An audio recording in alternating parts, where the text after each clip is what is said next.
I'm getting all the achievements in the main Resident Evil games, and today, after 5 months and 9 other games, I'll finally be completing the most recent entry in the franchise, Resident Evil Requiem. It released earlier this year to great reviews and returns to what I would consider to be the series' main plot after Ethan's side story in the last 2 games, bringing the focus back on the consequences of the Raccoon City outbreak with Leon as a main character. To get all 49 achievements, I'll have to beat the game on its hardest difficulty, complete multiple challenge runs, earn all collectibles, and fulfill multiple gameplay requirements, which took me just under 20 hours to do across 3 different playthroughs, and I'd say was a 4 in terms of difficulty. With that being said, let's get started with playthrough number 1, focused on getting as many achievements out the way as possible. I decided to play the game on Standard Classic, which brings back limited saving to some parts of the game, and besides making it feel more like earlier entries in the series, it also gives me an extra achievement over Standard Modern. The story starts by introducing us to the new secondary protagonist, FBI agent Grace Ashcroft, who's being assigned the case of inspecting a new body that resembles those in different cases, with the catch being that it's in the same place where her mom Alyssa was killed, the Renwood Hotel. So we make our way to the scene where we get escorted in by a police officer. Inside we find a picture of Grace with a key and room number on the back, which causes someone to lock us in, so with no other option we go to the specified room where we find a ton of pictures of her and her mom laid out on the bed. This then leads to a flashback taking place 8 years ago with the two at the hotel. After receiving a weird phone call, the power goes out, which worries Alyssa so much that she makes us quickly leave. For some context, she's a journalist that appeared in some old spin-off games and a newspaper in RE7, so it looks like she's being targeted for something that she's discovered. In the lobby we see the manager get slimed out, so Alyssa shoots down the killer before hiding a file behind a painting. Mid-escape though, Grace decides to freak out and stalls them for a while, which allows the killer to come back and kill Alyssa as well, causing a fire in the process. Obviously this makes her feel hella guilty, so to make up for that she goes back to get the hidden file that contains a drive with some probably really important data. At the same time, the officer from earlier shows up, but now he's been infected. We barely manage to fight him off, only to run into the guy that set the whole thing up to bait Grace in, who he says is some sort of chosen one, before knocking her out and taking her away. Then we switch over to Leon, who's also investigating one of the bodies and reveals that they're all Raccoon City survivors dying from the virus that was dormant in them until now. We also learn that the guy that took Grace is called Victor Gideon, a former T-virus researcher with ties to Umbrella, so we go to Renwood in Leon's Porsche Cayenne Turbo GT to investigate. We get there too late though, as he's already leaving with Grace and infects a bunch of people on the way out, and while fighting my way through them, I get my first achievement for getting 3 kills with one shot of Leon's new hand cannon, the Requiem. I cannot believe they named the game after this gun. Even though Victor's gone, our familiar sounding partner tells us that he's probably in the Rhodes Hill Care Center that he bought a while back, and this is where we learn that Leon is on a timer since he's also affected by the virus. Completing this intro sequence also gives an achievement. Then we wake up as Grace, who's been restrained for testing, but we free ourselves pretty easily and now have to escape Rhodes Hill. After some looking around, we reach a closed gate that needs a fuse to open, so finding one is our main objective for now. It won't be that easy though, since in these dark hallways we're chased around by this massive creature that's conveniently weak to light bulbs. Sneaking around allows us to eventually get a screwdriver that we need, but this leads to a chase that we barely survive thanks to the only working light bulb, and to not lose any more progress, I make my first save for an achievement. With the screwdriver we get the fuse and just barely open the gate, but Grace decides to just sit there and gets caught again. Now we switch back to Leon. Inside we're brought to meet Dr. Gideon, but while we wait another outbreak starts, meaning that we'll have to fight our way out again, and this time get achievements for parrying an attack and getting 3 axe finishers. After dealing with the zombies, we make our way towards the main part of the building, and on the way break and Mr. Raccoon for another quick one. Once we make it to the main hall, we see the whole Grace thing happen and save her by blasting the monster with the Requiem, but before we can leave, Gideon closes the gate, and for some reason Leon decides to give her his strongest gun. This of course leads to him getting captured instead before we switch back to Grace. The obvious objective for now is to escape, but with no idea how or where to start, we simply start looking around for anything useful and quickly find the main safe room where I use the item box for an achievement. Connected to this room are some cells, one of which contains a young blind girl called Emily that an almost dead guy warns us to not let out, and after he dies we pick up his keycard that we use to open the west wing of the center. Here we need to sneak around a chef and struggle with some zombies since we don't really have any weapons, until we reach an office where we get a red jewel and a quartz stone with a moon on it. We put the quartz into the main door with slots for 2 other stones, and the red jewel opens another room where we find the east wing keycard. I also take this opportunity to try and kill the cook for an achievement, but this was a mistake because I don't have enough ammo, and since my last save was a while ago, I can't undo this massive mistake without having to redo the entire west wing, so now I'm stuck with no ammo. Despite being short on resources though, I opened the east wing hoping to find some. In an early room, I pick up a hemolytic injector, an insta-kill stealth weapon that blows up the zombie that I use it on, and using one pops an achievement. We also find a really important item for Grace, the blood collector. As the name implies, it lets us collect some blood to craft items, and after completing a puzzle that unlocks some recipes and an achievement, I craft some handgun ammo to unfuck my current situation for another one. Now that I'm not that worried about resources, I go around getting a few achievements out the way. First, I make a blind zombie kill another one by baiting it with some sound. Then I go finish off the chef that was, no joke, only one bullet away from dying. Using 300 total blood points gives me one as well, and the final one for now is for picking a lock. Back to making some progress, we go to the second floor of the east wing where we get a security pass, but this spawns in an absurdly obese creature that chases us away and stays roaming the hallways, so to make traversal less annoying, I spend almost all my ammo again to kill it for an achievement. With this new security pass, we're able to open the last section of the west wing where we pick up a wrench needed in a bit and access the garage where we pick up an organ box and almost get ran over by a bulldozer. With the wrench, we open up the door to the cold storage room where we pick up an artificial heart. Even though we have both organs we need, one is in a box that we don't know how to open, so for now we gotta look for other ways to progress. Further exploring the eastern second floor, specifically from where the fatty came from earlier, I kill a singing zombie for an achievement and pick up some corrosive, but as I go to use it, we run into Gideon. He says that Grace can help set something or someone called Elpis free because apparently his master made her that way, whatever that means, but he gets distracted by something allowing us to escape and somehow manage to hide from him. Now that he's gone, we use the corrosive on a lock in the room he was in, which unlocks the puzzle containing the next quartz and instructions to open the organ box. Now that we have both organs on hand, we put them in an open body I came across earlier to revive it, then kill it for a level 2 wristband that opens the isolation ward. That's where we find the puzzle for the final quartz, but with it only being in braille, we can't open it. Luckily, right next to it is a dead guy with a level 3 security wristband that will let us set Emily free to complete the puzzle for us since she's blind and can read braille. So after clearing the way, we go pick her up and leave her to solve the puzzle while we fight off some zombies for a bit. Once she's done, we go get the stone, but she gets taken away by the monster from the start that somehow survived, so now we gotta follow them down into the basement for an achievement. Now we switch over to Leon, who's being questioned by Gideon and manages to cut himself free to fight him off, with their new objective being learning more about him and his research. Almost immediately though, we run into another obese guy, but thanks to Leon's better loadout, it goes down a lot easier than Grace's, and then we get a weapon part for an achievement. After exploring the center to get some more items, we gotta fight a bunch of blisterhead enemies that are mutated zombies that are a lot more aggressive, stronger and tankier, which do cause a bit of a problem, but eventually we make it past them to reach Victor's office so our partner, who we now know is Sherry, can pull the data we need. Since she was also in Raccoon City, she's another person affected by the dormant T virus as well. They also learned that Grace is needed for Elpis, so now both protagonists are on the same page of not knowing what's going on. With Leon being caught up to the plot, we now switch back to Grace. We see that Emily is being held in a cell nearby, but with the power out, there's no way to get her out for now. To bring power back, we gotta collect 2 more joint plugs placed around the area while avoiding the girl creature and fighting a bunch of zombies. After collecting the final plug, we bring back power to get Emily and escape with an elevator to go place the final stone and leave the center for an achievement. We're not fully out the woods yet though, since we're still trapped in the courtyard where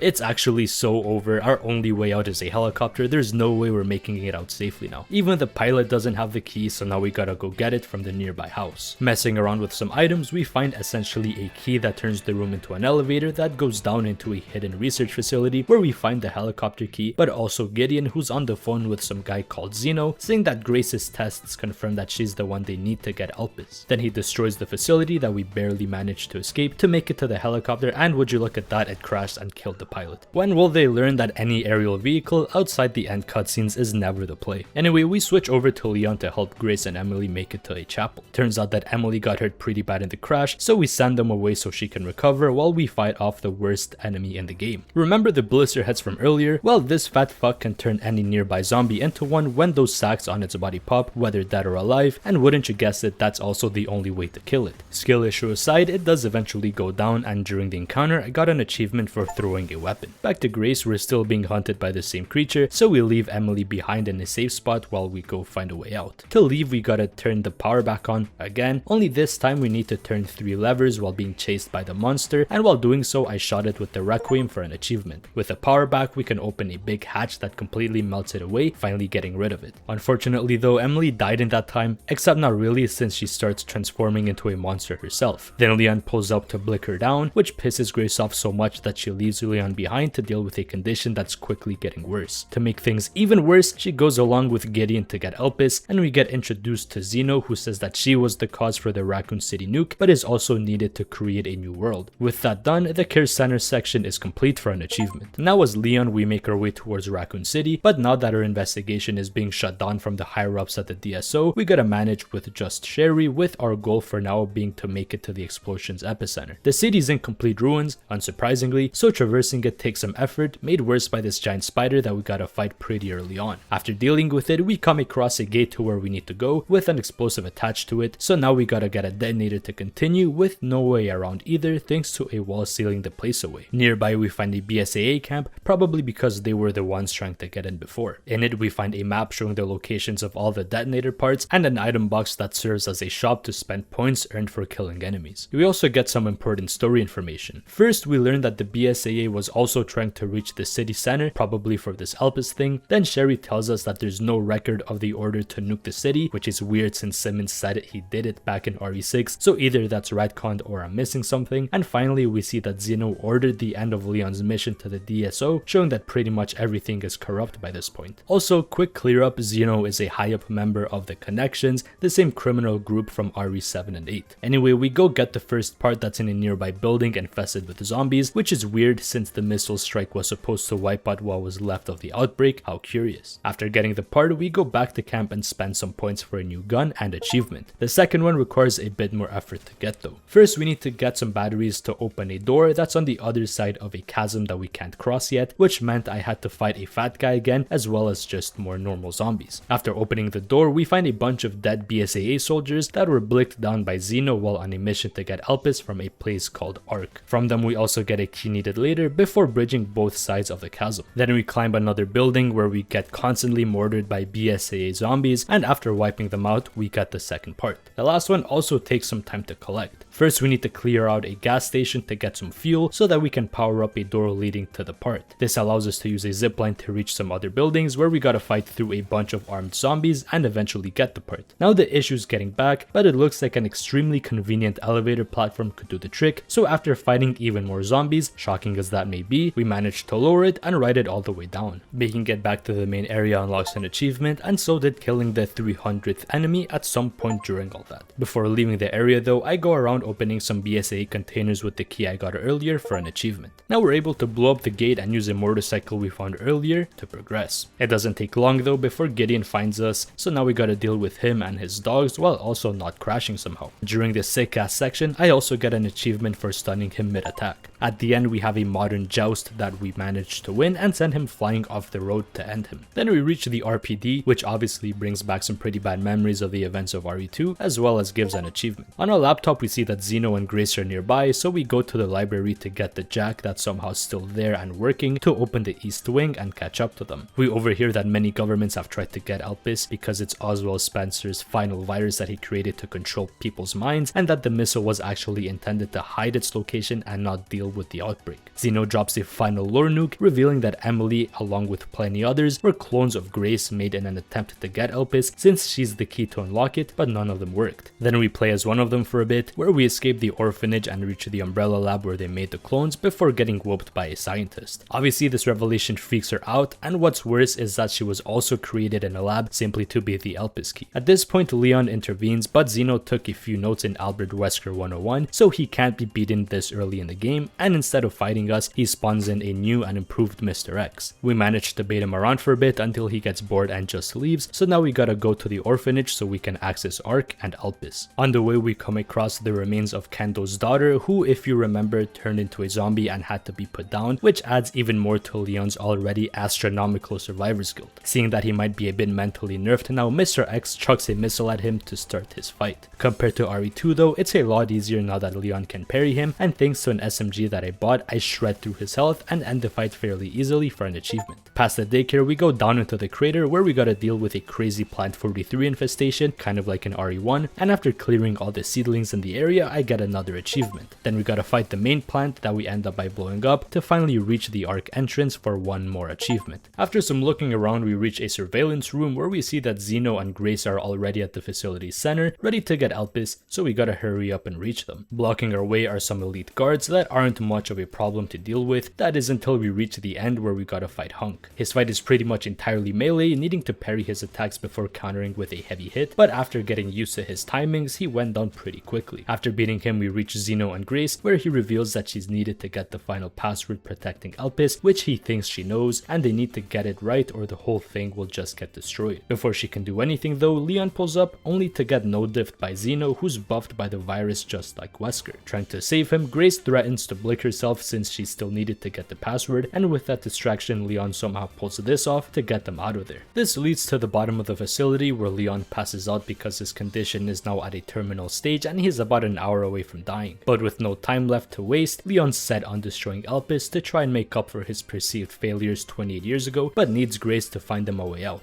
Starting this final section also gives an achievement. To get out, we need to move this crane blocking the way, so we leave him behind to go find the controls. In this abandoned section of the facility, we gotta sneak around because the place is infested with zombies and lickers, so we can get the key to the crane controls. We use it to clear the way for Leon, and also gives us a key to open some locked doors, cause now we gotta go meet up with him. In some of the rooms we just opened, there's the final safe and Mr. Raccoon that give an achievement each. There are also a white and red orb that we use to open the final door that leads to this massive computer where we finally use the drive we found in Alyssa's folder all the way at the start. On it we find an interview that she had with Spencer, but to see the full thing we'll first have to complete Leon's section. We gotta hurry though because he's starting to get some coughing fits mid-gameplay. Besides normal zombies, we also have to fight some lickers that, just like Mr. X, are a lot easier this time around, meaning that I can get another achievement for parrying a tongue attack. Shortly after that, I also get one for crafting every item as Leon. Like with Grace, I have to find a key so we can head to where Elpis is, only this time it's for an elevator that we have to wait for while fighting off a bunch of zombies. Leon's at his limit though and collapses right before the final room, meaning that now we switch back to Grace. Now we get to see the full interview where Spencer says that he's full of guilt for what he's done, claiming to have opened Pandora's box with his research, meaning that Elpis, the goddess of hope, is still in it. At least that's what Alyssa says, I don't know. It's also revealed that he adopted Grace and did no weird experiments on her, claiming that she's his hope for the future. With the interview done, I get an achievement for collecting all the files in the game before going to help out Leon. He still insists on destroying Elpis, but since Grace has a better understanding of the situation, she goes ahead with her own plan. She asks Zeno to spare Leon, and in exchange she'll put in the password, to which he agrees. Here we're presented with the option to release or destroy Elpis, with one being the obvious answer if you paid any attention to the last few minutes of the game and don't blindly listen to Leon. So we free Elpis, with the password being hope obviously. And a quick side note, it would have been really cool if Capcom let you write whatever you wanted to really see if you were paying attention instead of the choice that they gave, but it is what it is. With Elpis free, we managed to grab a vial before Zeno pushes us away and injects himself with one. But instead of making him stronger, it cures the virus in him, making him a normal guy now because Elpis wasn't a mind control disease. Instead, it was an antivirus made to counter all other bioweapons that Spencer made to atone for his mistakes. Also, Gideon is back, having survived the crash, and starts glazing Spencer before calling Zeno an imitation and slamming him out with his new mutated arm. Then Grace cures Leon, saving his life, and allows us to fight Victor. This fight's pretty fun with him using some electric powers to do some cool attacks and eventually transforms into a final stage nemesis, but it isn't hard at all since all we gotta do is shoot the glowing balls. To finish him off, we one-tap him with the Requiem, but this causes the place to start collapsing. With no way out, the two accept that they're cooked when out of nowhere Chris's team shows up to save them. All's well that ends well, we got a vial to cure Sherry, and turns out that Leon didn't actually kill Emily. Then we see some news broadcasts summing up what happened before a small time skip showing that Grace and Leon are still in touch and that she adopted Emily. We also see some dead BSAA agents at Ark and some mercenaries going to get something before Chris's squad come back, which I see as either DLC or sequel setup. This ends playthrough number 1 for 4 achievements. 3 difficulty ones, and 1 for releasing Elpis. Now for playthrough number 2, we'll be going for the speed run, a no heal run, and a no blood collector run on the easiest difficulty. The lack of blood collector was honestly not that much of an issue since I won't be needing healing items anyway, and there's enough ammo around to deal with the easy mode enemies, especially if I avoid combat as much as possible. It was a bit more annoying for the final section though, because there's a craftable item that one-shots lickers, but even then sneaking around them wasn't that hard, just annoying. The no heal one was also pretty manageable with enemies doing barely any damage and some sections giving a full health refill for free. Leon had the more punishing sections because of all the added combat, with the mortar rooftop being where I took the most damage. And finally, the speedrun wasn't too much of a problem the second I left Rhodes Hill, but that whole section was such a mess because I lost a ton of time and took more than half of the allotted time because I straight up forgot what to do. The time losses there were so bad that I finished the run with only 5 minutes to spare, when usually I beat these with plenty of time left. Honestly, there isn't much else to say about this playthrough. The challenges weren't challenging on easy, so getting the 3 achievements was relatively free, besides the speedrun, which was borderline luck that I got. Also, at some point during Leon sections, I got another achievement for spending a lot of credits. Completing all these challenges gives a bunch of points to spend in the points shop, where I buy infinite ammo for my weapons, buy special ones, and get infinite ink ribbons for grace. Also, that my final playthrough on Insanity, the game's hardest difficulty, isn't all that difficult.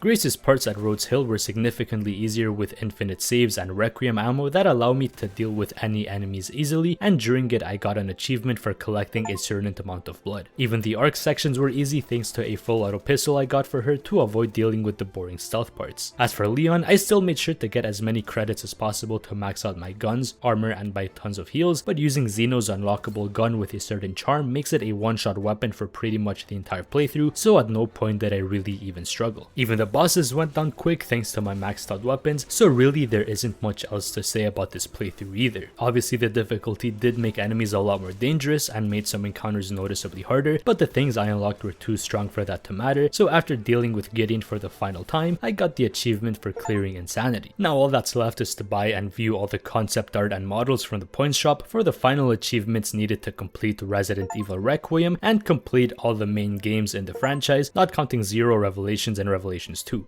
Maybe someday though. Finally, after 5 months, I finished my goal of experiencing and completing the main games in the franchise, with some exceptions as I just said, but let me know if they're worth playing and maybe I'll do them at some point. As for Requiem, I thought it was a very good game, balancing the action and horror surprisingly well, as well as having a fun achievement list. Here's my ranking for the 10 games I played. I will not be elaborating as I know that no one's gonna agree because of the placement of one specific game, though keep in mind the achievements do play a big role in my enjoyment. Even though I am done with Resident Evil for now, I might come back to it for the side games I missed and for the Code Veronica remake coming out next year. Anyway, I've yapped for long enough already. Thanks a lot for watching, subscribe to not miss any future completions, and until next time, take care and have a good one.